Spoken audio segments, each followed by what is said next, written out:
بسم اللہ الرحمن الرحیم۔ میرا نام اورنگزیب مغل ہے۔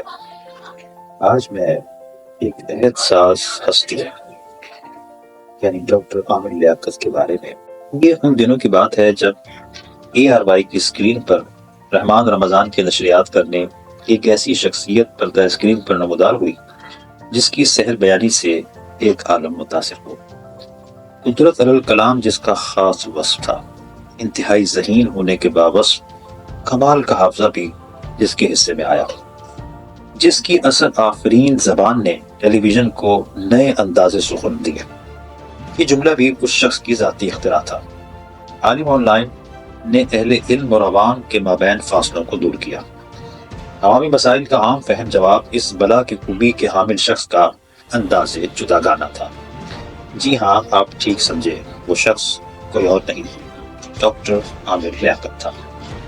ARY پر جب عامر لیاقت کا پہلا پروگرام نشر ہوا تو حسن اتفاق سے مجھے اس میں بطور عالم شرکت کا موقع ملا۔ جو کچھ میں نے عامر لیاقت کے بارے میں غائبانہ سن رکھا تھا، اس سے کئی بڑھ کر اس شخص کو پائی۔ اس وقت میرا تعارف مفتی جہانگیر امجدی تھا۔ یوں میرا تعلق عامر لیاقت سے جڑ گیا۔ کئی سال عالم آن لائن میں مجھے پروگرام کرنے کا موقع ملا۔ پروگرام کے بعد کافی دیر عامر لیاقت کے پاس گفت و شنید کا موقع ملتا تھا۔ میں نے اسے بڑا مہمان نواز پایا، منکسر المزاجی کا بہتر مجسم۔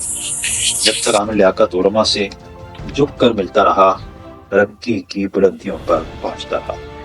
پھر جب اس کی جگہ خود پسندی، انکساری کی جگہ خود نمائی اور فروتنی کی جگہ خود بینی آئی تو اس لمحہ عروج کا سفر زوال سے دوچار ہو گیا۔ انسان اس قدر جلد شہرت کی بلندیوں سے گمنامی کی منزلوں پر اتر سکتا ہے، یہ عامر لیاقت کی کتاب زندگی کا عبرتناک باب ہے۔ خیر، عامر لیاقت نے مجھے اخبار جنگ میں مذہبی اسکالر کے منصب پر فائز کیا۔ 2 سالہ عرصے میں نے اسلامی آرٹیکلز میں اپنا الگ مقام بنایا اور بڑی سبک رفتاری سے ترقی کی منزلیں طے کرتا چلا گیا۔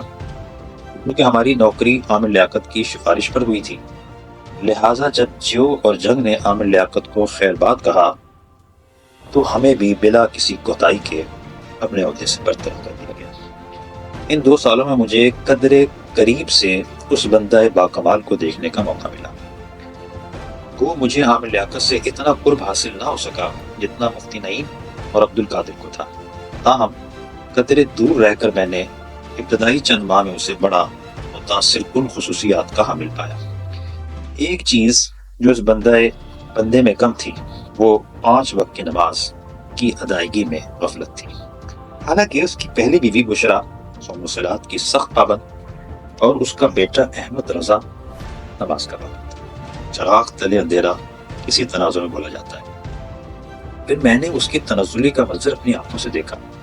شاعر اسلام خصوص الحج کے بارے میں جب اس نے لبکشائی کی تو میں نے برملا اپنی نجی محافل میں اس سے اختلاف کیا۔ اس کے علاوہ جب تک بشرا بی بی آباد، جو کہ عامر لیاقت کے آفس کا نام تھا، میں آتی رہی، عروج کا سفر جاری رہا۔ جو ہی بشرا بی بی انہیں چب ساتھ کر آنا چھوڑا، زوال کا نہ ختم ہونے والا سفر شروع ہوا۔ اسی طرح لوز کریکٹر کے حامل افراد جب عامر لیاقت کے ارد گرد جمع ہونا شروع ہوئے تو عامر لیاقت کا کردار داغدار ہونا شروع ہوا۔ ٹھیک وہی انجام جو بنی اسرائیل کے برعام بن باور کا ہوا، حالانکہ وہ اسم اعظم کا عامل تھا۔ جب ہوا پرستی اور عیش کوشیوں میں گرفتار ہوا تو ہلاکت کے قعر مذلت میں گرا۔ عامر لیاقت کا بھی یہی ہوا۔ اخلاقی گراوٹ کا شکار ہو کر اس نے تمام نیک اعمال چھوڑ دیے۔ وہ عامر لیاقت جو میڈیا کے سر کا جھومر اب ہر آنکھ میں کھٹکنے لگا۔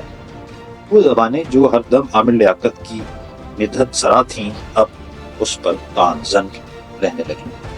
عروج کا سوال میں نے عامر لیاقت کی شخصیت میں دیکھا۔ کئی بیش بہا کار ہائے نیک کا موجد یوں زبو حالی کا شکار ہوگا، کبھی سوچا نہ تھا۔ اس تیزی سے اس بندے نے ترقی کے زینے طے کیے، اسی تیزی سے تنزلی کے زینے اترتا گیا۔ شہرت و نیک نامی سے اتر کر گمنامی کی زندگی بسر کرنے والا نشان عبرت بن کر دنیا سے گیا۔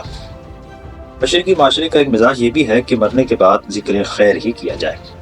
اب جبکہ عامر لیاقت ہم میں نہیں، پیاس تو یہی چاہتا ہے کہ اس کے ذکر سے زبان کو روکا جائے. لیکن عبرت کا نمونہ عامر لیاقت یہ سبق دے گیا کہ ترقی کی کتنی ہی منازل طے کر لو، پاؤں اگر زمین پر نہیں تو زمین دوز ہونا ہی مقدر ہوتا ہے.